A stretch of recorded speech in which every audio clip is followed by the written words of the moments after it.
En el mundo de la química nos encanta crear modelos, ¿verdad? Modelos perfectos que nos ayudan a entender cómo funcionan las cosas. Pero claro, ¿qué pasa cuando la realidad, que es mucho más caótica, se revela y decide no seguir esas reglas tan bonitas? Pues de eso vamos a hablar hoy. Nos vamos a meter de lleno en el fascinante universo de las disoluciones para ver esa brecha, a veces enorme, que hay entre la teoría y la práctica.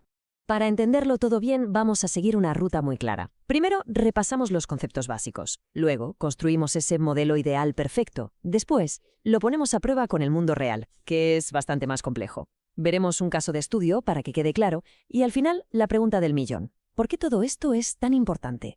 Venga, al lío. Pero como siempre, hay que empezar por el principio para tener una buena base. Vamos a asegurarnos de que todos estamos en la misma página con los conceptos clave. A ver, una disolución es algo tan cotidiano como echar azúcar en el café.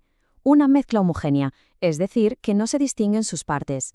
En este caso, el café, que está en mayor cantidad, sería el solvente. Y el azúcar, el que se disuelve y está en menor proporción, es el soluto. Fácil, ¿verdad? Pues estos son nuestros protagonistas de hoy. Muy bien. Ahora que ya tenemos las bases, vamos a hacer un pequeño viaje a un mundo de fantasía. Un mundo donde todo es sencillo, ordenado y predecible. En química, a este lugar lo llamamos la disolución ideal, y es como nuestro mapa de partida para todo lo que viene después. Vale, ¿y cuál es el truco de una disolución ideal? Pues que las moléculas son, por así decirlo, totalmente indiferentes. Les da exactamente igual tener al lado a una molécula de su misma especie que a una de otra. Las fuerzas de atracción son idénticas. ¿Y qué significa esto? Pues que cuando las mezclas, ni se calienta ni se enfría y el volumen final es justo la suma de los volúmenes iniciales. Cero sorpresas, todo súper predecible. Pero claro, la realidad, como ya nos imaginamos, es bastante más caótica. Aquí entra un concepto clave, el potencial químico. Podemos imaginarlo como la energía o las ganas que tiene una sustancia de reaccionar o moverse de un sitio a otro. En nuestro mundo ideal es súper fácil de calcular. Solo depende de cuánta cantidad tengamos de esa sustancia. Un sistema limpio y ordenado. Pero, como vamos a ver enseguida, en el mundo real la cosa se complica. Y aquí es donde la historia se pone interesante. Abandonamos la comodidad de nuestro modelo perfecto y nos metemos de lleno en el mundo real, donde las moléculas tienen sus preferencias, sus afinidades y sus manías. Y para poder medir todo este jaleo, los químicos se inventaron un concepto fundamental. Esto es fascinante. Para describir la realidad no nos vale con la concentración normal.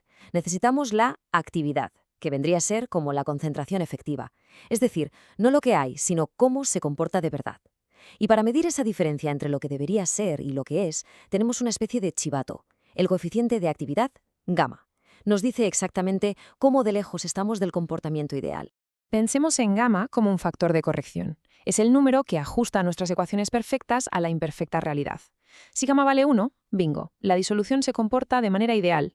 Pero en cuanto se desvía de 1, ya sea por arriba o por abajo, nos está gritando que las interacciones entre las moléculas están cambiando las reglas del juego. Bueno, suficiente teoría. Vamos a ver cómo funciona todo esto con un ejemplo de verdad, uno que se puede ver y tocar en el laboratorio. Analicemos qué pasa cuando mezclamos acetona y cloroformo. Pero antes de ver los resultados, una pregunta para pensar. Si las moléculas de acetona y las de cloroformo se atraen entre sí con más fuerza que a sus propias compañeras, ¿creéis que les será más fácil o más difícil escapar de la mezcla y pasar a estado de vapor? Y aquí está la prueba del delito, por así decirlo.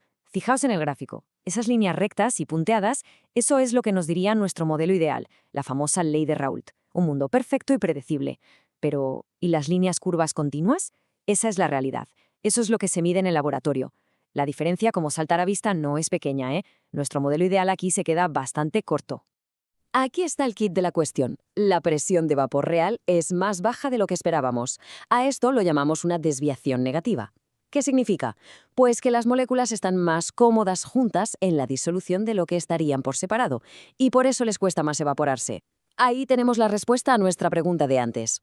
¿Y por qué pasa esto? Pura química. Resulta que entre la acetona y el cloroformo se forman unos enlaces de hidrógeno bastante fuertes, como si se dieran un abrazo molecular. Esta atracción extra hace que al mezclarse liberen calor, el proceso es exotérmico, y que además ocupen un poquito menos de espacio juntas. Una vez más, la realidad química supera con creces a nuestro sencillo modelo. Vale, todo esto está muy bien, pero ¿para qué sirve? ¿Por qué es tan importante entender esta diferencia entre el mundo ideal y el real? Pues vamos a ver que tiene unas consecuencias prácticas enormes. Imagina que queremos separar esta mezcla de acetona y cloroformo por destilación.